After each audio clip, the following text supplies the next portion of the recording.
Ensuite, il va être nécessaire de revoir le chirurgien qui va évaluer l'efficacité de la fistule. Pour être parfaitement précis, on va vous demander de faire un échodoppler de contrôle.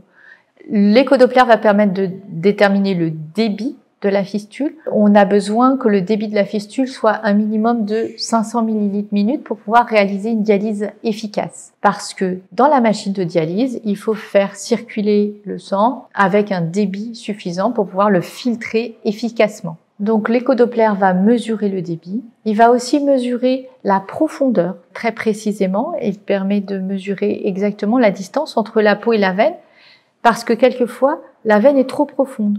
Donc même si la fistule fonctionne parfaitement bien, qu'il y a un bon débit, les infirmières peuvent avoir du mal à ponctionner parce que il y a trop de trajets à faire pour aller jusqu'à la veine qui est trop profonde.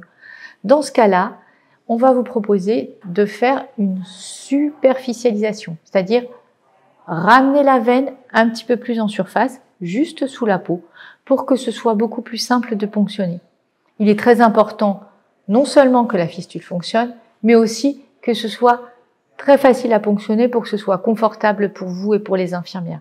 Si c'est confortable pour les infirmières, c'est confortable pour vous. Si ça devient difficile, c'est désagréable pour vous. Voilà, c'est très important que vous soyez le plus confortable possible durant les dialyses. Donc la fistule ne va pas pouvoir être utilisée immédiatement. Il va falloir une certaine durée de maturation, c'est-à-dire qu'on va attendre que la fistule grossisse un petit peu et que le débit soit suffisant pour pouvoir ponctionner la veine, aspirer le sang, le faire passer dans la machine de dialyse et le réinjecter. Cette durée de maturation, ça va être entre 4 et 6 semaines au minimum. Il est quelquefois nécessaire d'attendre un petit peu plus quand les vaisseaux sont fins ou un petit peu abîmés. Quelquefois, il est nécessaire d'attendre un petit peu plus que la veine ait grossi. Et puis, il va parfois être nécessaire de réaliser des gestes complémentaires. Quels gestes complémentaires?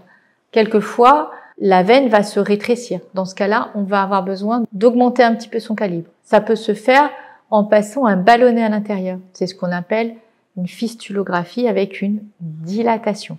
Et ça va permettre d'écarter légèrement la zone qui s'est rétrécie de façon à ce que la circulation soit meilleure dans la fistule. La consultation post-opératoire est indispensable pour évaluer la qualité de la fistule, le bon débit, la profondeur, prévoir éventuellement un geste complémentaire, que ce soit une fistulographie, une autre intervention chirurgicale comme la superficialisation, voilà, essentiellement.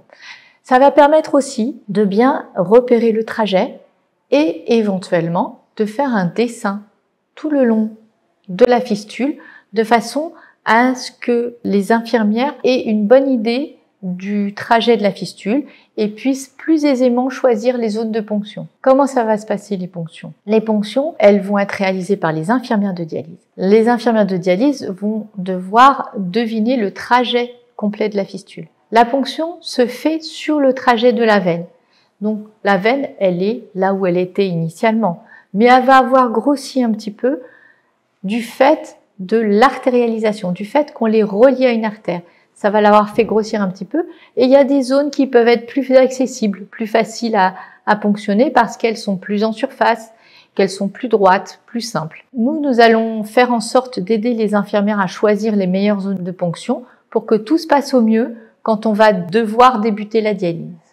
Après l'intervention chirurgicale, vous allez devoir revenir en consultation une première fois pour vérifier la bonne perméabilité de la fistule et la nécessité éventuelle d'une réintervention. Ensuite, la fistule va être surveillée de près, surtout si vous n'êtes pas encore dialysé. Parce que si vous n'êtes pas encore dialysé, il faut bien surveiller l'évolution du dispositif pour qu'il ne se passe rien et notamment pour éviter que la fistule ne se bouche dans l'intervalle et que ce qu'on a fait ne serve à rien et qu'on soit obligé de repartir à zéro.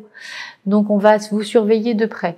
On va vous donner des rendez-vous de consultation réguliers pour surveiller l'évolution et vous demander de faire des échodopplers qui vont permettre de continuer de surveiller le calibre, l'apparition éventuelle de rétrécissement et de surveiller le débit de la fistule.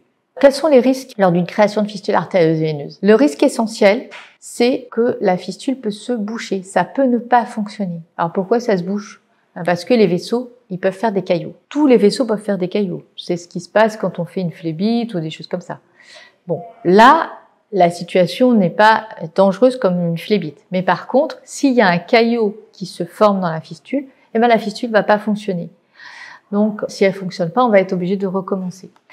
Donc, pour réduire ce risque, on va vous donner un médicament qu'on appelle un médicament anti-agrégant plaquettaire qui fluidifie légèrement le sang et qui va réduire le risque que ça se bouche. On vous le donne juste dans la période qu'on appelle périopératoire. Vous commencez juste avant l'intervention et vous allez le prendre pendant 1 mois. Dans certaines situations, quand vous avez des facteurs de risque importants de thrombose, c'est-à-dire de formation de caillots, on va vous donner ce traitement pendant une durée plus importante. Un certain nombre de personnes prennent déjà un anti-agrégant plaquettaire. Ils ne savent pas ce que c'est. Par exemple, quand on prend un petit sachet d'aspirine tous les jours, eh bien, c'est un anti-agrégant plaquettaire.